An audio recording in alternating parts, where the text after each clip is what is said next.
Nah, bacaan firman Tuhan tadi yang disampaikan oleh Tuhan Yesus berkaitan dengan kita setiap manusia, tentang bagaimana keadaan kita di masa depan. Ya, setelah hidup kita di dunia ini berakhir. Suatu hal yang sebetulnya sangat-sangat serius yang dibicarakan oleh Tuhan Yesus. Karena kita semua akan sampai pada waktunya, dan kalau hidup kita di dunia ini belum mengenal Tuhan, belum bertobat, maka apa yang dikatakan Tuhan Yesus tentang orang kaya ini akan menjadi nasib kita. Nasib yang tak akan bisa diubah sampai selama-lamanya. Dalam kisah ini Tuhan Yesus menyebut dua orang. Yang pertama, dia tidak berikan namanya, tapi memberikan gambaran bagaimana kehidupan orang ini. Bukan masalah kemewahan hidup yang dia jalani. Kita melihat bahwa Lazarus selalu ada di tempat dia untuk mencari sedikit sisa-sisa makanannya. Tapi firman Tuhan di sini tidak mencatat ada belas kasihan orang kaya ini kepada Lazarus. Tidak mencatat ada perhatian dia terhadap mereka yang di dalam kesusahan. Padahal di dalam firman Tuhan, dalam hukum Musa, ada perintah yang jelas bahwa mereka yang beribadah kepada Tuhan, umat Tuhan, mereka harus mengasihani, berbelas kasihan, dan menolong orang-orang miskin, mereka dalam kesulitan. Bahwa dia tidak berbuat apapun untuk menolong Lazarus, membiarkan dia tergeletak di situ, membiarkan luka dia sampai timbul borok, akhirnya dia mati. Itu mencerminkan bahwa orang yang kaya ini, di dalam hidupnya, dia itu tidak mengindahkan perintah Tuhan.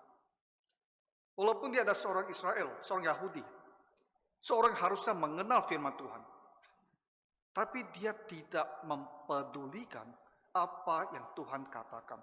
Di dalam hidupnya, dia tidak melakukan firman Tuhan, tidak melakukan perintah-perintah Tuhan.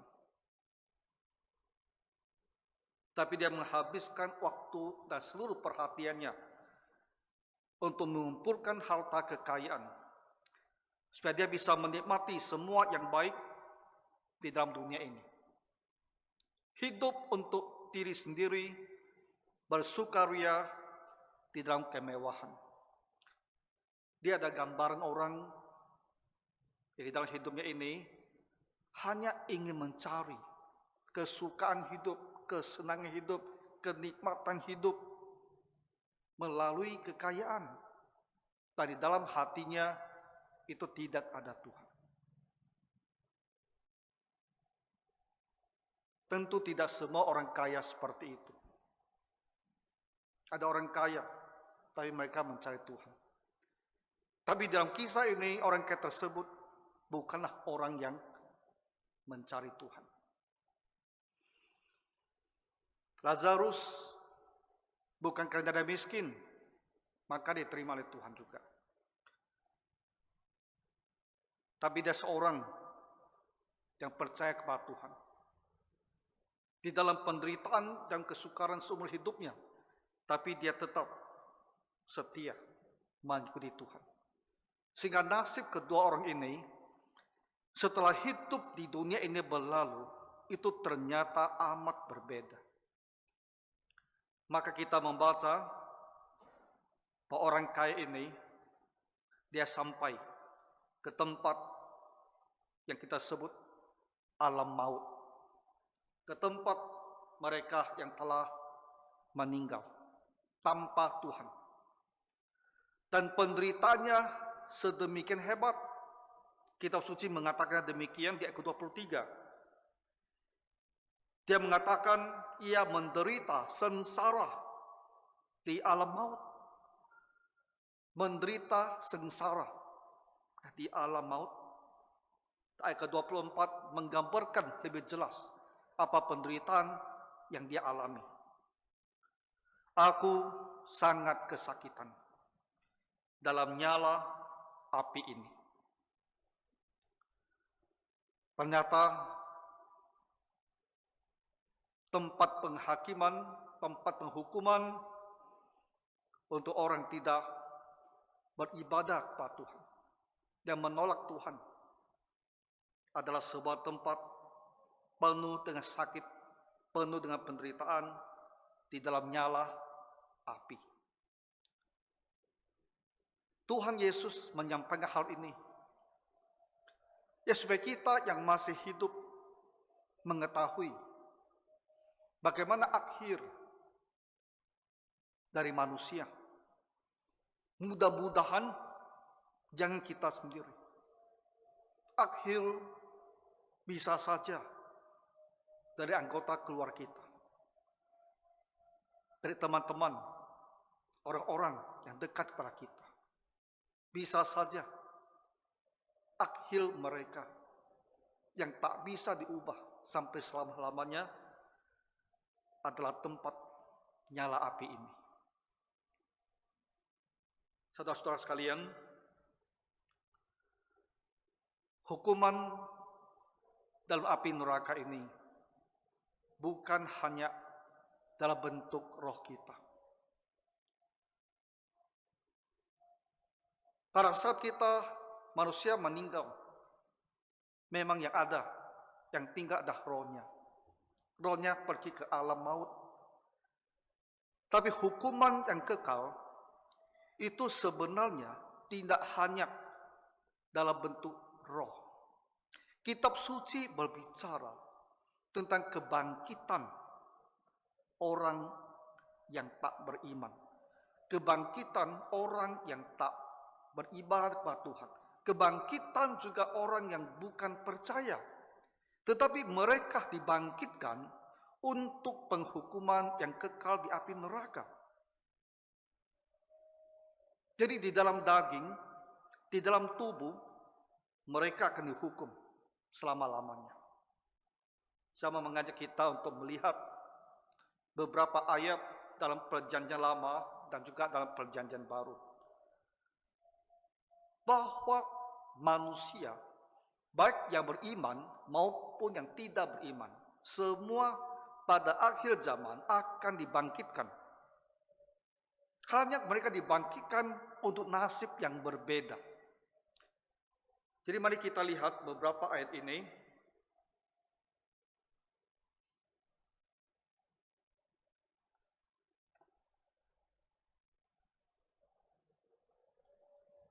Dari kitab Nabi Daniel. Dan banyak dari antara orang-orang yang telah tidur di dalam debu tanah, yang telah meninggal, akan bangun, artinya mereka akan bangkit. Sebagian untuk mendapat hidup yang kekal, sebagian untuk mengalami kehinaan dan kengerian yang kekal. Ya. Semua akan bangkit. Tapi ada yang bangkit untuk hidup di dalam kemuliaan, di dalam daging, di dalam tubuh seperti tubuh Tuhan Yesus yang bangkit kembali. Tapi ada juga yang akan dibangkitkan untuk mengalami kengerian yang kekal. Kengerian karena tempatnya adalah api neraka. Dan dia tak bisa keluar dari tempat hukuman itu. Karena sifatnya yang kekal itu.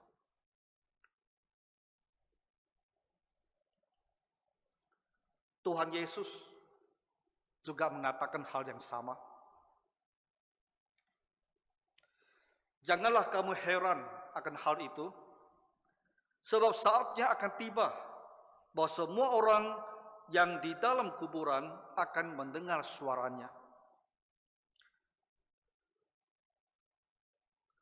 Dan mereka yang telah berbuat baik akan keluar dan bangkit untuk hidup yang kekal.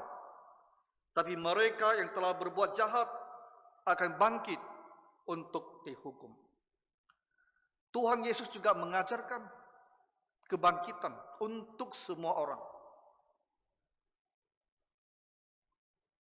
Mungkin kita selalu berpikir hanya orang percaya yang akan dibangkitkan untuk hidup yang kekal. Tetapi sesungguhnya orang tak beriman, orang jahat pun mereka akan dibangkitkan, tetapi untuk penghukuman yang kekal. Kita lihat lagi kesaksian dari Rasul Paulus. Dia mengatakan, aku menaruh pengharapan kepada Allah. Sama seperti mereka juga bahwa akan ada kebangkitan semua orang mati. Baik orang-orang benar maupun orang-orang yang tidak benar. Ya, kebangkitan semua orang. Kemudian satu bagian lagi, ya, di kitab yang terakhir, di kitab Wahyu. Tapi orang-orang mati yang lain tidak bangkit sebelum berakhir masa 1000 tahun itu. Inilah kebangkitan yang pertama. Ayat ini berbicara tentang kebangkitan semua orang percaya. Kemudian dimulainya kerajaan milenium, kerajaan 1000 tahun. Dan setelah kerajaan milenium, maka yang tidak percaya akan dibangkitkan untuk penghukuman yang kekal. Aku melihat orang-orang mati besar dan kecil berdiri di depan takhta itu. Lalu dibuka semua kitab dan dibuka juga sebuah kitab lain, yaitu kitab kehidupan. Dan orang-orang yang mati dihakimi menurut perbuatan mereka, berdasarkan apa yang ada tertulis di dalam kitab-kitab itu. Setelah pengadilan itu, apa yang terjadi dengan mereka yang dibangkitkan. Dan setiap orang yang tidak ditemukan namanya tertulis di dalam kitab kehidupan itu, ia dilemparkan ke dalam lautan api itu. Dalam memberikan kisah orang kaya dan Lazarus, Tuhan berbicara tentang penghukuman mereka di dalam lautan api yang dikatakan oleh kitab Wahyu ini. Penghukuman tidak dalam bentuk roh. Orang yang percaya, yang beribadah kepada Tuhan, pada saat dia meninggal, dia akan pergi, rohnya akan pergi kepada Tuhan Yesus. Tapi mereka yang tidak percaya, rohnya akan turun ke tempat hukuman. Tapi mereka menunggu pada saat akhir zaman, mereka juga akan dibangkitkan, disidang, kemudian diputuskan hukuman kekal dan dibuang ke lautan api itu. Orang kaya ini, dalam gambaran ini, dia ada di lautan api. Dan penderitanya itu sedemikian hebat, dan dia tidak lagi mempunyai kesempatan ya untuk bisa terlepas dari hukuman kekal itu.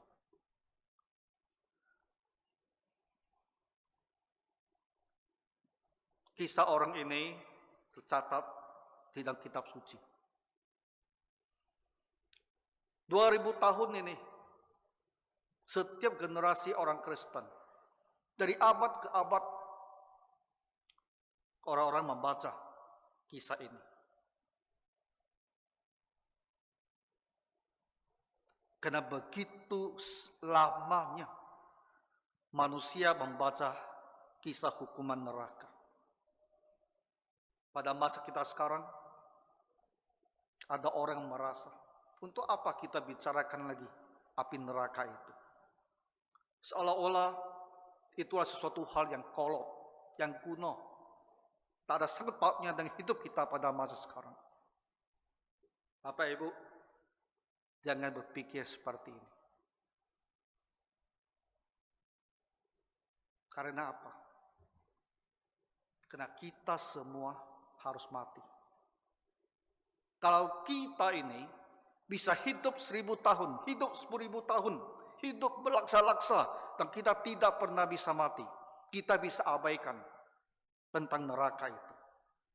Tapi kita tak bisa hidup 1000 tahun. Kita belum tentu bisa hidup 100 tahun. Sudah berapa lama kita ada di muka bumi ini? Ada berapa waktu, berapa tahun yang barangkali masih tersisa untuk kita di dunia ini? Perkataan Tuhan Yesus tidak boleh kita remehkan. Karena setiap orang pada waktunya harus menghadap Tuhan. Pada waktu itulah kita akan melihat.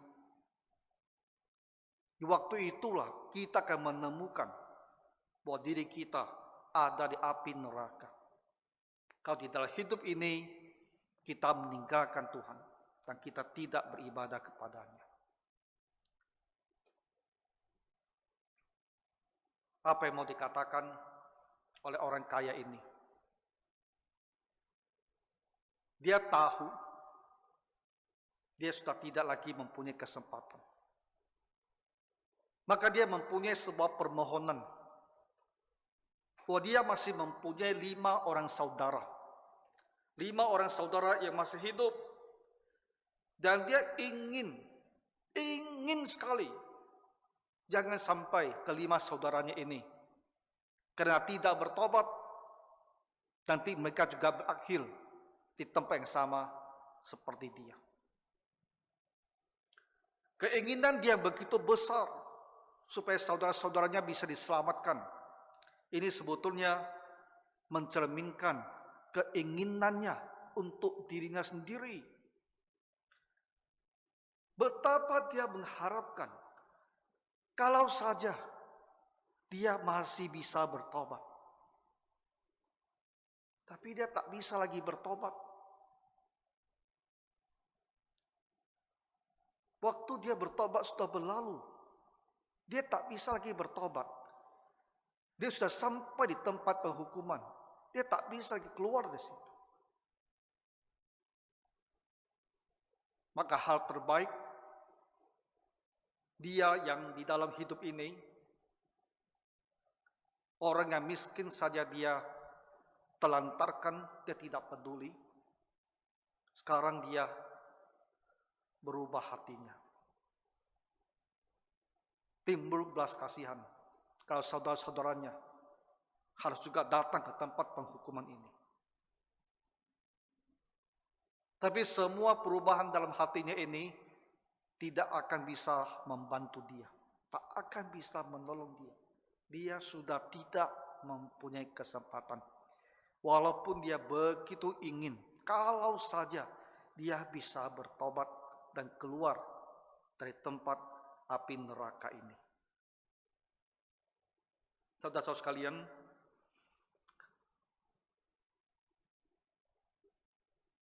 sangat mungkin ya, ada orang tua kita, saudara kita, teman kita, orang kita kenal. Dan mereka sudah di tempat seperti orang kaya ini. Kita setiap orang melihat ke dalam keluarga kita sendiri. Kita tahu ya, siapa yang sudah ada di tempat seperti itu.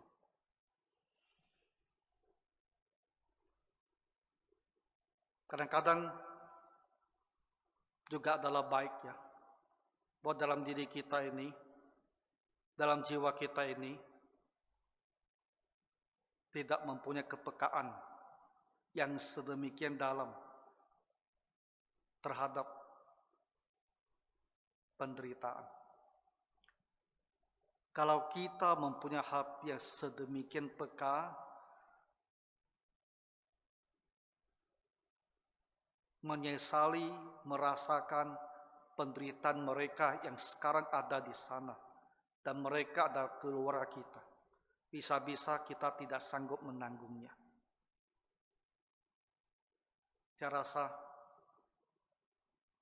Tuhan tetapkan sebuah batas di dalam hati kita. Supaya kita tidak sampai begitu menderita ketika kita mengingat orang kita kasihi, tapi mereka meninggal tanpa Tuhan Yesus. Karena kita bagaimana mau menanggung emosi, penderitaan orang-orang yang harus ada di tempat seperti itu.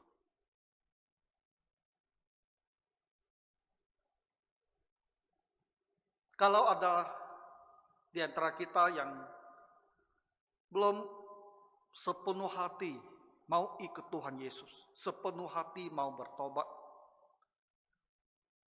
mungkin ada yang di sana juga begitu berharap bahwa kita bisa bertobat sekarang. Ya. Menyadari, mengingat, melihat bahwa orang kaya ini, dia begitu mengharapkan saudara-saudaranya yang masih hidup itu, agar mereka itu bisa bertobat. Barangkali ada juga yang berharap demikian untuk kita, keluarganya yang belum bersungguh-sungguh bertobat dan ikut Tuhan Yesus. Saudara-saudara sekalian,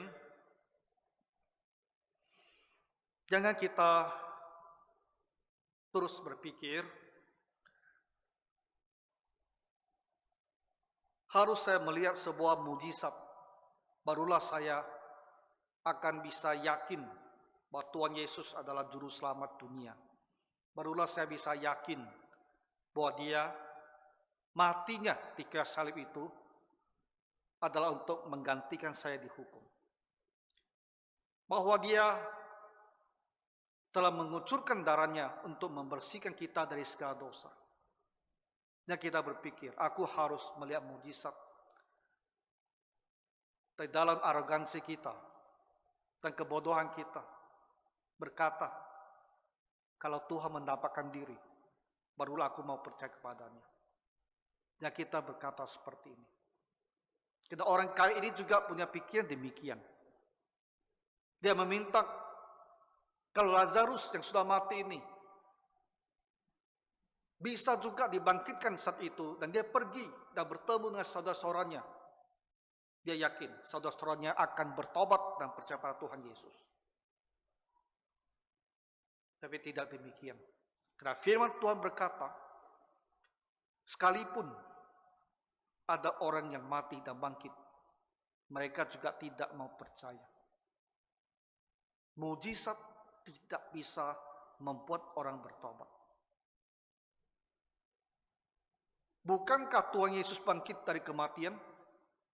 Bukankah Lazarus yang satu lagi, saudaranya Marta dan Maria, bukankah dia bangkit juga?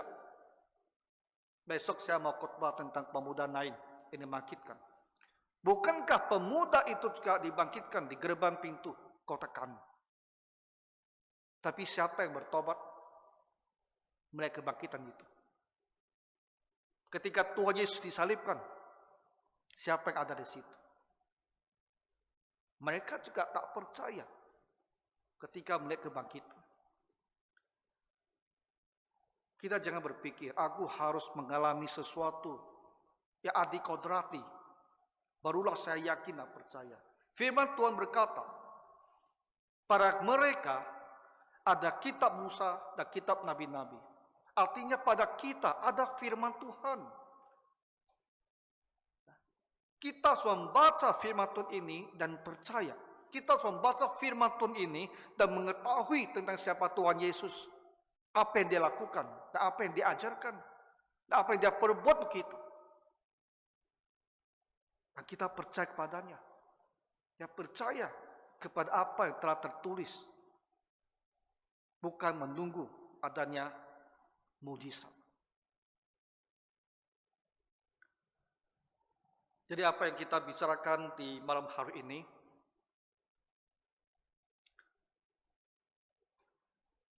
seruan pertobatan yang terlambat.